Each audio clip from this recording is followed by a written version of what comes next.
I think the stock market is in a protracted bear market.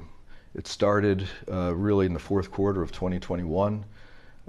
Finally the NASDAQ gave it up, and then finally the high flyers in the NASDAQ. And we've been talking about this, that this was going to happen, because the difference between the S&P 500 and the S&P 495 was pretty remarkable. I mean, the equal weighted S&P did almost nothing, and the actual S&P was going straight up. So that market rolled over, and we've been in sort of a negative mood all that time. Hold on, guys. Let's back up a second, because what exactly is a bear market? I'm Jared Blikre, and it's time for this week's Yahoo U. All right, we got to get back to definitions, because as it turns out, there is no standard definition for a bull market, but I have one right here. Here's a common definition. First, we'll start off with the bear. When a stock index drops 20% or more from a closing high to a closing low. Pretty easy to imagine here, and I'll give you a couple examples in a second, but then we have the converse, the inverse. What is a bull market? Another common definition, but not the only one. When an index that's already in a bear market either A, rallies to a record high, or here's another one, B, rallies 20% off the bear market low.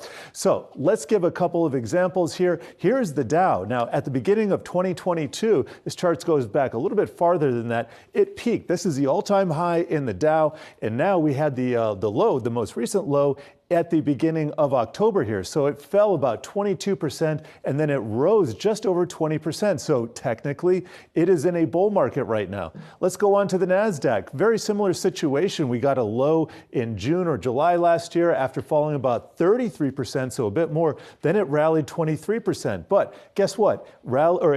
Dropped to a new low. So that was negated. It was kind of a false signal right there. Now we are up about 19% off these highs. So technically, still in a bear market for the NASDAQ. S&P 500, a little bit more straightforward.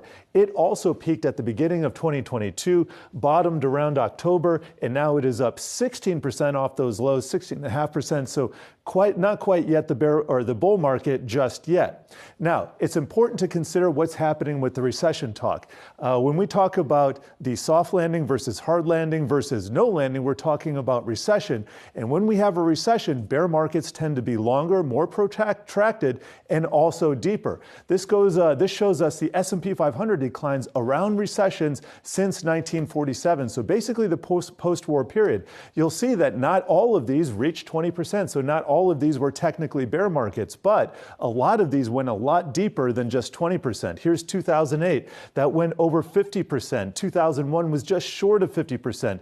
Here's the pandemic. That was about 34%. And here, right now, right here, we reached 25% in the S&P 500 in the most recent decline. And if we were to get to that pandemic low of 34%, we would be reaching 3150 in the S&P 500. So let me show you how this is playing out in the current market. Here's the S&P 500 going back 20 years. And here's that big global financial crisis low. And here's that big decline in the pandemic.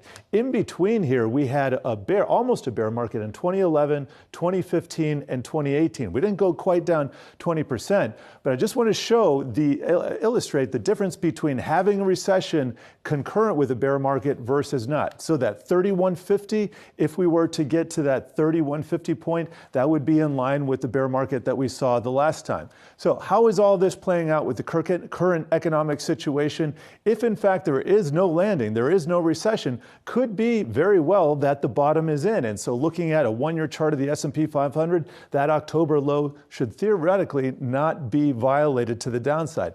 If, however, on the flip side, we are going to have some kind of landing, either a soft landing, a hard landing, whatever, probably going to see those lows at least revisited and then punctured to the downside. Very abnormal to see a leadership this year in meme stocks that cannot continue. So we're going to have to see some more quality involved in this bull market if it is in fact a bull market.